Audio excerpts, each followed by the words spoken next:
자, 우리 함께 인사하겠습니다. 다르게 인사하겠습니다. 오늘은 주님 주신 지혜로 낮은 자의 손과 발이 됩시다. 오늘 찬양이 참 은혜로웠습니다. 우리가 어떻게 살아야 될지 잘 알려주신 그런 찬양의 가사였다고 생각이 듭니다. 주님이 주신 지혜로 낮은 자의 손과 발이 되는 것, 이것이 포에마 교인이라고 생각이 됩니다. 자, 오늘 말씀의 제목은 하늘에서 주신 것만 받으라, 하늘에서 주신 것만 받으라 라는 말씀으로 말씀 전하도록 하겠습니다. 보통 부자는 부자를 알아봅니다. 가난한 사람도 가난한 사람을 알아봅니다. 그리고 아픈 사람도 아픈 사람을 알아봅니다. 그리고 또 하나는 매력적인 사람은 매력적인 사람을 알아보게 되어 있습니다. 초대교회에서 가장 매력적인 사람 중에 한 사람은 세례 요한입니다. 많은 사람들이 세례 요한에게 매력을 못 느끼는 사람들이 있는데 이렇게 생각해 볼 수 있습니다. 자신의 내면 안에 세례 요한과 같은 모습이 없기 때문에 세례 요한이 매력적으로 느껴지지 않을 수도 있습니다. 그런데 예수님은 이 세례 요한을 굉장히 매력적으로 평가했고 굉장히 높이 평가했습니다. 세례 요한이 얼마나 멋진 사람이었으면 이렇게 말씀하십니다. 여자가 낳은 자 중에 이보다 더 큰 사람이 없다. 얼마나 대단한 사람이었으면, 얼마나 큰 매력을 가진 사람이었으면 예수님에게까지 감동을 주었을까라는 생각을 할 수가 있습니다. 그러니까 예수님은 세례 요한의 내면 안에 있는 그 매력을 발견하신 분이죠. 세례 요한이 매력적으로 느껴질 인간적인 이유가 단 한 가지도 없어 보입니다. 세례 요한은요, 단 한 번도 기적을 일으킨 적이 없습니다. 죽은 자를 살려내거나 병든 자를 살릴 수 있는 그런 능력이 있었던 것도 아닙니다. 바울처럼 최고의 학벌을 가지고 있었던 사람도 아닙니다. 외모도 훌륭했던 것 같지 않습니다. 왜냐하면 광야에 있었기 때문에 그 사람이 입고 있었던 그 옷은 낙타털 옷이었습니다. 약대 옷이었습니다. 외모가 훌륭하지도 않았고 패션이 뛰어나지도 않았습니다. 낙타 가죽으로 입었다라고 하면 지금으로 치면 굉장히 비싼 옷을 입은 것 같지만 그 당시에는 낙타 가죽을 입었다라고 하면 노동자들이 무거운 짐을 옮기기 위해서 낙타 가죽을 주로 입었었습니다. 세례 요한이 먹던 음식은 메뚜기와 석청이었습니다. 지금이야 고단백 저칼로리의 음식이라고 할 수 있겠지만 그 당시에는 음식을 쌓아놓고 먹는 것이 아니라 길을 지나가다가 메뚜기가 날아다니면 그거 잡아서 먹고 석청 혹은 꿀 이런 것들은 그냥 있으면 먹고 없으면 못 먹는 그런 수준이었습니다. 그러니까 우리가 인간적으로 봤을 때는 세례 요한에게 봐서 매력적일 요소가 단 한 가지도 없어 보입니다. 그래서 성경 안에서 인물들 중에 누구를 가장 존경하나요? 누구를 닮고 싶나요? 라고 질문하면 세례 요한이 별로 나오지 않습니다. 세례 요한에게 딱 한 가지 매력이 있었습니다. 굉장히 강력한 매력이 있었습니다. 세례 요한은 세상적으로 보았을 때 아무것도 가지고 있지 않았지만 진리에 대해서 외칠 것 단 한 가지 남아있는 그런 사람이었습니다.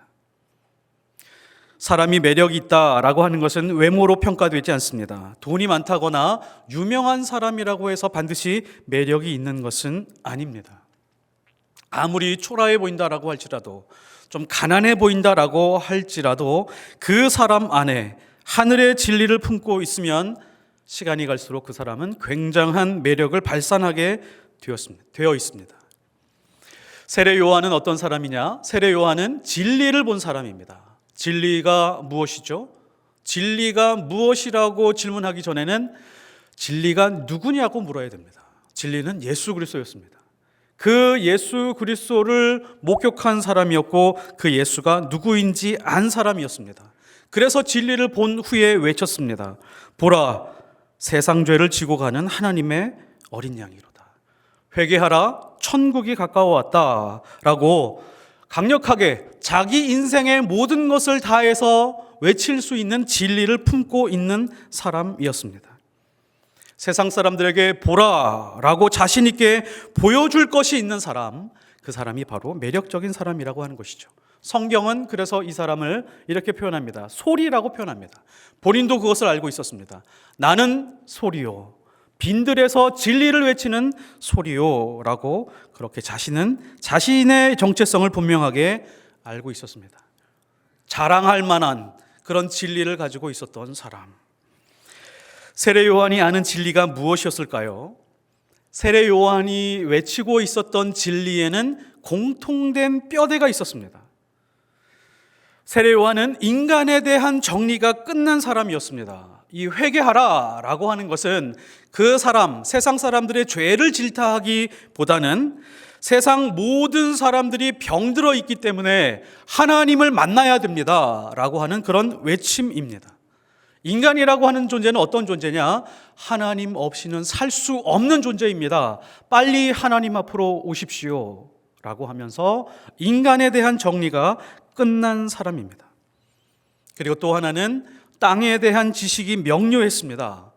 보라, 세상 죄를 지고 가는 어린 양이로다. 세상은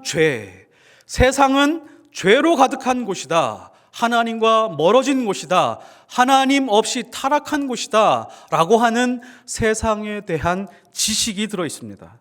세상을 죄로 규정하고 있습니다. 그러니까 세례 요한은 땅에 대한 평가가 이미 끝난 사람이었습니다. 당신들이 살아가고 있는 이 세상은 굉장한 것처럼 보인다라고 할지라도 이 세상은 결국에는 많이 가지면 가질수록, 많이 소유하면 소유할수록 죄악으로 더 가득 차게 되는 그런 세상이다. 영원하지 않다. 진리로 가득 채우지 않으면 위험한 곳이다 라고 그렇게 외치는 것이죠. 요약하면 세례 요한은 땅의 문제를 해결할 하늘의 지식을 가지고 있는 사람이었습니다. 세례 요한이 간직하고 있던 그런 진리가 바로 오늘 27절의 말씀인데요. 요한이 대답하여 이르되 만일 하나님이 주신 바가 아니면 사람이 아무것도 받을 수 없느니라. 이게 진리의 말씀이었습니다. 요한이 지키고 요한이 간직하고 있었던 아주 중요한 그런 진리의 말씀입니다. 우리 주변에 보면 심지어 하나님을 안다는 사람들이 더 추합니다. 세상에 주눅 들어 있습니다. 왜냐하면 인간에 대한 평가가 아직 끝나지 않았기 때문입니다. 세상에 대한 평가가 끝나지 않았기 때문입니다. 오로지 세상을 부러워하고 세상을 쫓아가고 세상의 최고들을 자기도 차지하고 싶은 마음의 탐욕을 가지고 있기 때문입니다. 그래서 세상 사람들이 그리스도인들을 우습게 보는 것입니다. 세상 사람들은 이미 많은 것을 가져봤거든요. 많은 것을 소유해봤거든요. 최고의 위치에 올라가 봤거든요. 그런데 아무것도 없는 것을 알고 있거든요. 그런데 그리스도인들이라고 하는 사람들이, 하나님을 믿고 있는 사람들이라고 하는 사람들이 세상의 최고를 쫓아오고 있는 그 모습을 보면서 우습게 생각하는 겁니다. 야, 내가 올라와 봐서 아무것도 없는데 하나님을 믿는다라고 하는 사람들이 여기를 기어오려고 하는구나 라고 하는 것이죠. 그리스도인들에게 필요한 것은 인간에 대한 정리가 끝나는 것입니다. 땅에 대한 정리가 명료해야 됩니다. 세상에 대한 평가가 끝나야 됩니다. 그래야 하나님의 자녀처럼 살아갈 수 있습니다. 그래야 이중적인 삶을 살지 않을 수가 있습니다. 그래야 소박하지만 강력한 인생을 살아갈 수 있습니다. 우리가 하나님께 바라는 것이 있을 때 가장 기초가 되는 말씀이 바로 이것입니다. 하나님이 공급하는 것, 하늘이 공급하는 것이 아니면 받지 않겠다라고 하는 그런 믿음이 있어야 됩니다. 아이가 양육받을 때 부모님으로부터 무언가 계속해서 공급을 받습니다. 그런데 부모님이 자녀들에게 공급해 줄 때 그 나이에 맞게, 적정한 연령에 맞게, 혹은 성숙도에 맞게 부모가 공급해 줍니다. 10살짜리 아이에게 함부로 칼을 쥐어주지 않습니다. 5살짜리 아이에게 큰 돈을 쥐어주지 않습니다. 왜냐하면 알맞게 공급해 줘야 잘 성장할 수 있기 때문입니다. 하나님도 마찬가지입니다. 하나님이 우리의 아버지고 우리는 자녀이기 때문에 자녀들은 하나님 앞에서 그렇게 생각하고 그렇게 살아갑니다. 하나님이 나의 성장하는 그 성장의 성숙도에 따라서 하나님이 알맞게 공급해 주실 것이야 라고 하는 그런 믿음으로 살아가야 됩니다. 그래서 믿음으로 사는 사람의 기본 자세는 하나님이 주시지 않으면 나는 아무것도 받을 수 없다입니다. 여기서 그리스도인의 멋짐이 나옵니다. 그리스도인의 능력이 여기서 살아나기 시작을 합니다. 하나님이 주신 것만 받겠다고 하는 사람이 어떻게 살게 되는지 오늘 말씀을 통해서 두 가지만 한번 살펴보도록 하겠습니다. 첫 번째는 시기와 탐욕을 넘어설 수 있습니다. 우리는 많은 사람들이 시기와 질투하면서 세월을 헛되게 보내는 경우가 많이 있습니다. 하나님을 믿고 있음에도 불구하고 탐욕 때문에 헛된 인생을 추구하는 경우들이 많이 있습니다. 이 시기라고 하는 것이 무엇이죠? 내가 누리지 못할 것을 가지고 시간 낭비하고 있는 것입니다. 탐욕은 뭘까요? 내 것도 아닌데 내가 가지고 싶어서 마음을 빼앗긴 다음에 가슴 아파하는 것, 이것이 탐욕입니다. 하나님이 주신 것도 아닌데 욕심 때문에 시간과 물질을 낭비하고 심지어 인간관계까지 무너뜨리는 그런 인생을 사는 사람들이 있습니다. 이웃을 사랑하라고 했는데 내 안에 있는 시기와 탐욕 때문에 이웃을 사랑하지 못하는 그런 장애물을 가지고 사는 것이죠. 믿음을 가지고 사는 사람들이 시기와 질투와 탐욕에 사로잡혀서 사는 것만큼 어리석은 인생은 없습니다. 왜일까요? 제일 중요한 것은 하나님이 주신 자기 인생을 주목하지 못하고 있기 때문입니다. 그리고 엉뚱한 데 마음을 빼앗겨서 괴로워하고 눈물 흘리고 오히려 이를 갈고 살아가는 그런 불쌍한 인생을 살게 됩니다. 그래서 결국은 자기 인생 살지 못하고 무너지는 인생을 사는 것입니다. 세례 요한이 증거했던 예수님이 오셨습니다. 그러나 자연스럽게 세례 요한의 제자들 중에 상당수가 예수님을 따르기 시작했습니다. 예수님께로 가버리기 시작을 했습니다. 세례 요한은 제자들을 빼앗겼습니다. 삶의 기반을 잃어버리기 시작을 했습니다.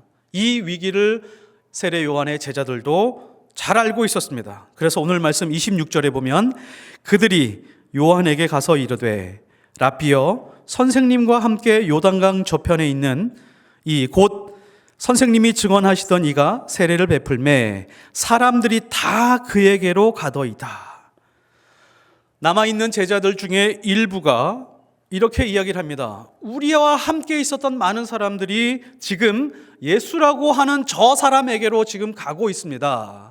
세례 요한 선생님, 당신이 증거하고 있던 그 사람, 예수가 누구인지도 모르고 있습니다. 지금 그 사람에게 다 빼앗기고 있습니다. 하소연하고 있습니다. 지금 시기와 질투가 나오고 있는 그런 상황이죠. 모든 사람들이 예수님만 주목하고 있습니다. 이때 바로 세례 요한이 한 말이 바로 이겁니다. 만일 하늘에서 주신 바 아니면 아무것도 할 수 없느니라 라고 그렇게 말씀하고 있습니다. 하나님이 주지 않은 것으로 시간 낭비하지 마라. 마음을 빼앗기지 마라. 하나님이 주신 것만으로도 충분하다. 이것이 우리의 믿음입니다. 창세기 26장에 보면 이삭이 우물을 팠습니다. 우물을 팠더니 물이 나왔습니다. 그래서 에색이라고 하는 이름을 붙여주었습니다. 에색이라고 하는 뜻은 다툼이라고 하는 뜻입니다. 거기서 우물을 팠던 땅이 그랄 땅이라고 하는 것인데 그랄 땅에 있던 목자들이 그 우물을 자기 것들이라고, 자기의 우물이라고 소유권을 주장하면서 그냥 다투기 시작을 했는데 이삭은 어떻게 했죠? 그냥 주워버렸습니다. 그 다음에 다른 지역으로 가서 우물을 또 팠습니다. 그래서 그 우물의 이름을 신나라고 말했습니다. 신나의 뜻은 대적이라고 하는 뜻입니다. 그래서 또 사람들이 시비를 걸고 뺏으러 오니까 그냥 줘버렸습니다. 이삭이 왜 그랬을까요? 착해서 그랬을까요? 아니면은 싸울 수 있는 힘이 없어서 그랬을까요? 그렇지 않습니다. 창세기 26장 전체를 통째로 읽어보면 26장 첫째 있는 사건이 이런 사건입니다. 하나님이 흉년이 들었으니까 이스라엘의 모든 사람들이 이집트로 이동하는데 지금 이삭만 그랄 땅으로 가라라고 하나님이 그렇게 말을 합니다. 그래서 고민하다가 그랄 땅으로 이동을 하죠. 거기서 농사를 지었는데 100배를 얻었습니다. 많이 번성하기 시작했습니다. 이때 하나님의 말씀에 순종하고 신앙적인 학습이 일어났습니다. 어떤 학습이냐면, 하나님이 주신 것이면 누군가가 뺏으려고 한다라고 할지라도 빼앗기지 않겠구나. 하나님이 주지 않은 것이면 내가 아무리 지키라고 하려고 한들 이 모든 것은 잃어버리게 되는구나 라고 하는 그런 아주 중요한 믿음의 학습이 있었습니다. 그리고 나서 우물 파는 사건이 있었어요. 우물을 깊이 팝니다. 혹시 우물 파는 그런 봉사를 하신 분이 계신지 모르겠지만, 제가 2006년에 인도에 가서 우물을 파는데, 우물 파는 게 보통 어려운 일이 아니었습니다. 우물을 10m, 20m 파는 게 아니라 100m, 200m, 300m까지 파더라고요. 그것도 사람이 파는 게 아니라 기계로 파가지고 여러 날을 걸려서 300m까지 파야 겨우 우물이 나오는 그런 거를 본 적이 있습니다. 아마 이삭이 팠었던 우물은 더 얇게 파긴 했겠죠. 그런데 힘들게 파야 됩니다. 힘들게 파야 됐던 그 우물을 빼앗겼지만 그냥 넘겨주었습니다. 두 번째까지도 그냥 넘겨주었습니다. 그리고 이삭이 세 번째 우물을 팠습니다. 그때 아주 커다란 우물을 파게 됐죠. 이름을 르호봇이라고 지었습니다. 넓은 공간이라는 뜻입니다. 그리고 이것이 하나님께서 나에게 주신 것이구나 라고 우물을 차지하게 되었는데요, 그 다음부터는 사람들이 빼앗지 않고 그 우물을 사용할 수 있었습니다. 믿음의 사람들, 하나님의 사람들은 세상에 살면서 그렇게 살아가는 사람들입니다. 하나님이 주신 것은 내게 머무르게 되어 있습니다. 그래서 여유가 있습니다. 시기나 질투심으로 내가 소유할 수 있는 것도 아니고, 혹은 근심과 걱정으로 염려를 한다고 해서 그것을 얻을 수 있는 것도 아닙니다. 욕심을 부린다라고 할지라도 내가 가지고 있는 것이 나에게 머물러 있는 것도 아닙니다. 이를 박박 깔고 악을 쓴다고 하더라도 내 인생에 머무는 것도 절대로 아닙니다. 어리석은 인생은 믿음이 있으면서도 걱정과 염려, 불안으로 신경쇠약에 걸리는 경우입니다. 실제로 우리는 살아가면서 고난 때문에 힘든 것이 아닙니다. 대적들 때문에, 다툼 때문에 힘든 것이 아닙니다. 자기 속에 있는 시기심과 탐욕 때문에 힘들 때가 훨씬 더 많습니다. 그래서 우리는 이러한 것들을 말씀으로 정리해야 됩니다. 하나님 주신 것만 받겠습니다. 그거 붙들고 하나님이 이미 충분하게 주신 줄 알고 신실하게 살아가겠습니다. 그러면 하나님이 주신 것은 절대로 빼앗기지 않게 되어 있습니다. 자기에게 주신 것도 알지 못하고 다른 사람이 좋다고 하는 것을 나도 소유하고 싶어서 붙들고 있는 것은 어리석은 행동입니다. 하나님이 주신 것이 무엇인지 정확히 알면 자기 자신다운 인생을 살아갈 수 있습니다. 두 번째로, 하나님께서 주신 것만 내가 받겠습니다. 그러면 그 사람은 어떻게 살아가게 될까요? 필연적으로 그 사람은 기도하지 않을 수가 없습니다. 반드시 기도하는 인생으로 살아갈 수밖에 없습니다. 삶이 기도이고 기도가 삶 그 자체가 됩니다. 세례 요한은요, 기도하는 사람이었습니다. 얼마나 많이 기도를 했는지, 그리고 얼마나 기도에 대해서 잘 알고 있었던지 제자들에게 구체적으로 기도하는 내용을 알려주고 가르쳐주고 있던 사람입니다. 누가복음 11장 1절에 보면 제자 중에 하나가 여짜오되 주여, 요한이 자기 제자들에게 기도를 가르친 것처럼 우리에게도 가르쳐 주옵소서. 예수님의 제자들이 예수님에게 찾아가서 요한의 제자들이 지금 저렇게 열심히 기도하고 있습니다. 멋지게 기도하고 있습니다. 깊이 기도하고 있습니다. 요한이 알려주었던 기도처럼 우리에게도 기도 알려주십시오 라고 해서 나온 게 바로 주기도문이었습니다. 세례 요한이 가지고 있었던, 세례 요한이 간직하고 있었던 그 살아있는 진리는 기도 안에서 정리되었던 것입니다. 내 인생의 모든 것은 하나님께로부터 온 것입니다. 하나님이 다 부어주신 것입니다. 내 인생에서 내가 감당할 수 있는 영역만으로 만족하겠습니다. 이것이 바로 기도 안에서 정리되었던 세례 요한의 자세와 태도였습니다. 그래서 세례 요한의 삶은 강력했습니다. 기도하면서 하나님이 주신 것에만 집중했습니다. 그러니까 소모적인 인생을 살지 않았습니다. 하나님이 주신 것만 누렸습니다. 그랬더니 어떤 결과가 있었을까요? 기쁨이 충만했습니다. 29절에 보면 신부를 취하는 자는 신랑이나 서서 신랑의 음성을 듣는 친구가 크게 기뻐하나니 나는 그러한 기쁨으로 충만하였노라. 세례 요한 안에 굉장히 큰 기쁨이 있었다라고 말합니다. 세례 요한의 이미지를 한번 생각해 보십시오. 그 사람이 거주하는 곳은 광야입니다. 좀 지저분하게 보였겠죠. 수염이 많이 났겠죠. 무표정한 모습이었겠죠. 칙칙하고 침울한 사람처럼 느껴졌을 것입니다. 그런데 그 사람의 모습은 기쁨으로 충만한 사람이었습니다. 원래 결혼식이라고 하면 신랑이 가장 기뻐해야 되죠. 신부가 가장 기뻐해야 되죠. 근데 세례 요한은 그냥 하객으로 결혼식에 참가했는데 신랑이 오고 있고 신랑이 말하고 있는 그 음성만으로도 내 안에서 너무 큰 기쁨이 충만했다, 그렇게 말하고 있습니다. 세례 요한은 기도하면서 분명해지고 명확해진 것이 있습니다. 그는 흥하여야겠고 나는 쇠하여야겠다. 이것이 점점점 더 분명해지고 더 명확해졌습니다. 많은 사람들의 인기, 온 나라의 많은 지도자들이 와서 자기에게 머리를 조아리면서 어떻게 살아가야 될까요? 어떻게 해야 구원을 받을까요? 남녀노소, 어린아이와 여자와 성인들 상관없이 많은 사람들이 광야에 와서 모든 사람들이 세례 요한에게 어떻게 사는 것이 잘 사는 겁니까? 어떻게 해야 구원을 받는 것입니까? 와서 물어보고 인기가 굉장히 높아졌을 텐데도 불구하고 이것은 내 것이 아니다, 오로지 예수님의 것이다 라고 하면서 그 모든 것을 다 버릴 수 있는 사람이었습니다.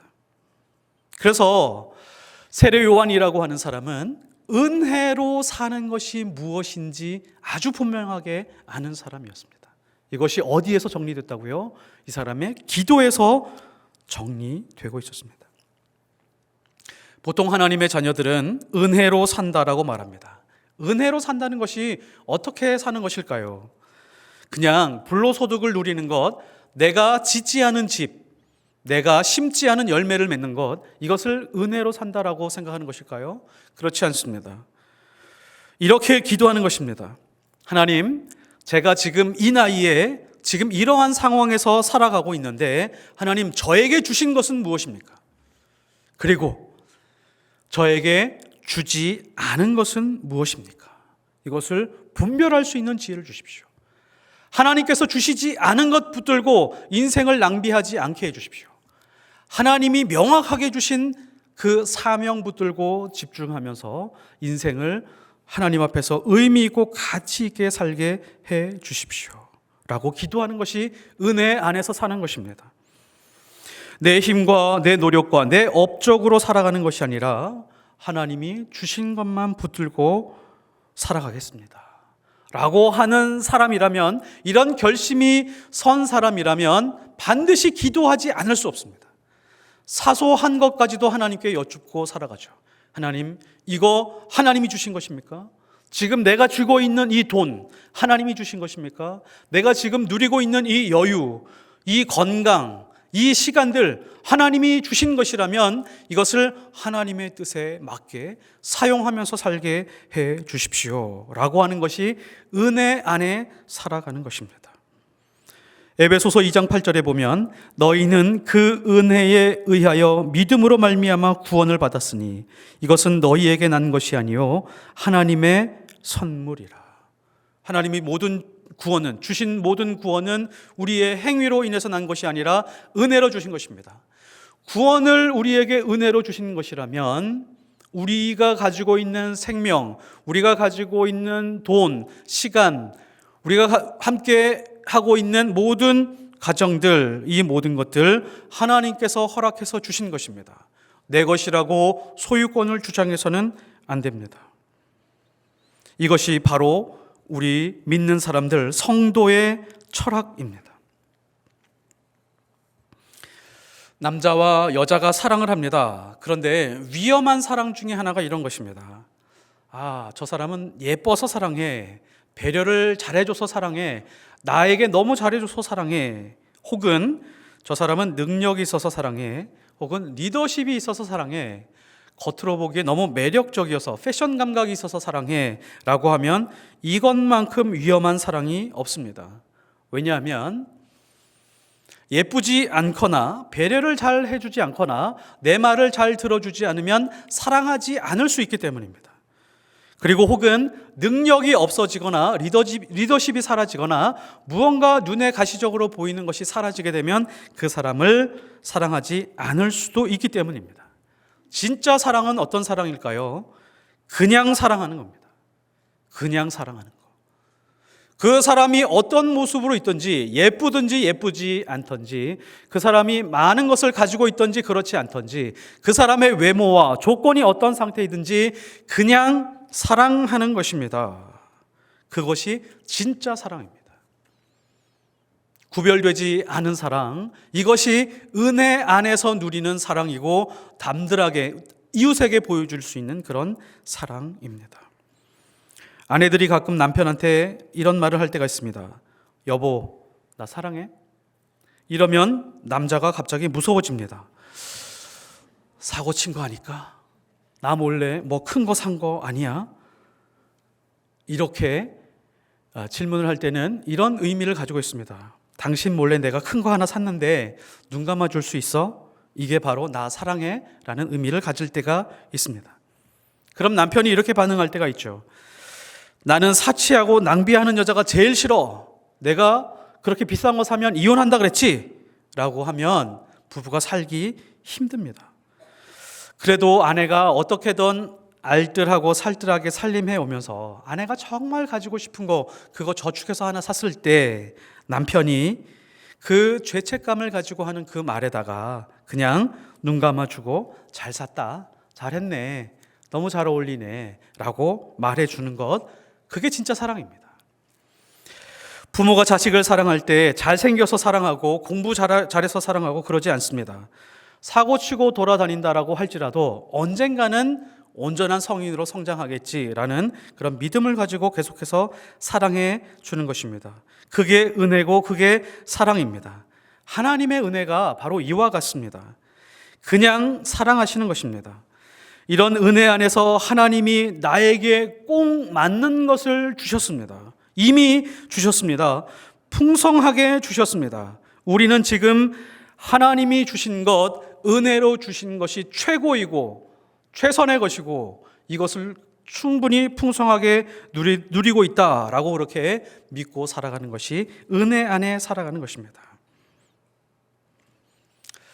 그래서 우리가 기도할 때 진짜 깊어지는 기도가 있습니다. 우리는 기도하면 늘 응답을 기대하고 기도하지만 진짜 기도가 깊어지는 것은 이런 것입니다. 기도가 끝났는데 그냥 사랑이 되는 겁니다. 기도를 많이 하고 있는데 내가 응답에 간증이 늘어가는 것이 아니라 그냥 예전에는 내가 저런 타입의 사람을 사랑할 수 없었는데 그냥 사랑이 되는 겁니다. 그 사람에게 한 가지 무언가 더 주고 싶은 거예요. 더 착한 말을 해주고 싶은 겁니다. 그게 진짜 기도가 깊어진 것입니다. 그 안에서 우리는 하나님이 주신 것을 충분히 누리면서 살아가는 사람이 되는 것이죠. 그 하나님의 사랑과 은혜를 신뢰하고 주님이 주신 것만 받겠습니다 라고 하는 사람의 삶이 이와 같습니다. 말씀의 결론을 맺겠습니다. 오늘 말씀에서 하늘에서 주신 바가 아니면 사람이 아무것도 받을 수 없다라고 하는 이런 진리는 매우 강력합니다. 왜 강력하다고요? 인간에 대한 정리가 끝날 수 있기 때문입니다. 땅에 대한 지식이 명료해지기 때문입니다. 세상에 있는 문제를 해결할 하늘의 지식을 가진 사람이 이 말을 할 수 있고 이렇게 살아갈 수 있기 때문입니다. 그래서 시간 낭비하지 않습니다. 엉뚱한 싸움을 벌이지 않을 수 있습니다. 순수하게 신앙생활할 수 있습니다. 하나님이 주신 것이라고 하면 아무리 남들이 빼앗으려고 해도 빼앗기지 않고 하나님이 주시지 않은 것이라면 내가 아무리 잡으려고 노력해도 오래 머무르지 않습니다. 그리고 하늘에서 주신 것만 내가 받겠습니다 라고 하는 사람들은 반드시 기도의 사람이 됩니다. 자신의 인생은 쇠하고 내 안에서 예수 그리스도만 흥하게 하는 삶을 살아갈 수 있고 그것을 기뻐하는 사람들이 됩니다. 이런 믿음과 기도로 하늘의 기쁨을 누리시는 하나님의 사람들이 되시기를 예수 그리스도의 이름으로 축복합니다. 기도하겠습니다. 하나님 아버지, 하나님이 주신 것, 그것을 외면하고 하나님이 주시지도 않은 것, 세상 것 붙들고 마음 아파하고 마음 조려하며 살아갈 때가 너무도 많이 있습니다. 하나님, 우리의 마음 속에 하나님이 주신 것이 무엇인지 분명하게 알게 하시고 그것만 붙들고 하나님 안에서 신실하게 진실하게 살아갈 수 있는 하나님의 사람들 되게 하여 주옵소서. 시기와 탐욕을 넘어서게 하시고 내 것도 아닌 것 가지고 마음 아파하지 않게 하시며 오로지 기도의 사람으로 살아가면서 하나님의 주신 것, 그 은혜로 주신 것들 풍성하게 누리고 나눌 수 있는 하나님의 사람들 될 수 있도록 붙들어 주옵소서. 무엇보다도 땅의 문제를 해결할 하늘의 지식으로 우리 안에 넘치도록 하옵소서. 예수 그리스도의 이름으로 기도드렸사옵나이다. 아멘.